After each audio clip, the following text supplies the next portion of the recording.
Assalamualaikum warahmatullahi wabarakatuh. Perkenalkan, pada kesempatan kali ini saya akan membahas materi tentang ekonomi Islam. Negara mana yang penduduk muslimnya terbanyak di dunia? Ya, negara Indonesia.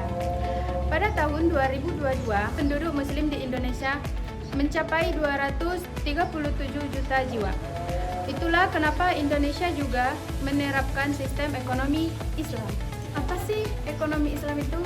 Apa bedanya dengan ekonomi lain? Ekonomi Islam adalah ekonomi yang memandang, menganalisis, dan menyelesaikan permasalahan ekonomi dengan prinsip-prinsip syariah. Sedangkan ekonomi konvensional berlandaskan pada mekanisme pasar.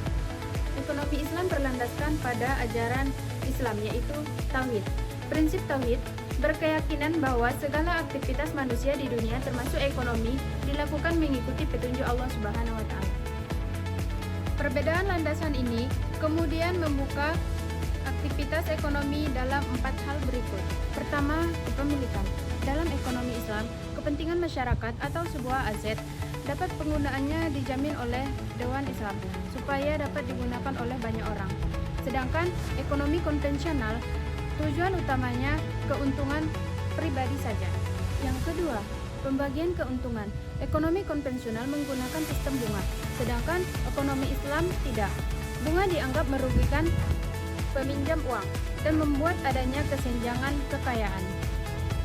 Namun, ekonomi Islam mengenal sistem bunga hasil, di mana pembagian keuntungan berdasarkan akad atas perjanjian transaksi. Yang ketiga, investasi. Bentuk investasi dalam ekonomi Islam adalah memberi pinjaman hanya untuk usaha yang dijalankan dengan baik dan halal. Sedangkan dalam ekonomi konvensional, seseorang bisa mengajukan pinjaman untuk usaha yang menguntungkan dan tidak melanggar hukum, jadi belum tentu halal. Yang keempat, pengawasan. Keduanya sama-sama diawasi oleh pemerintah ataupun lembaga tertentu.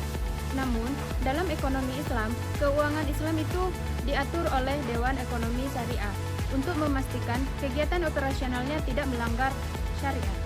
Intinya, tujuan ekonomi Islam adalah melahirkan sistem perekonomian yang adil, bermoral, dan berperadaban Islam. Selamat datang di Ekonomi Islam, Fakultas Ekonomi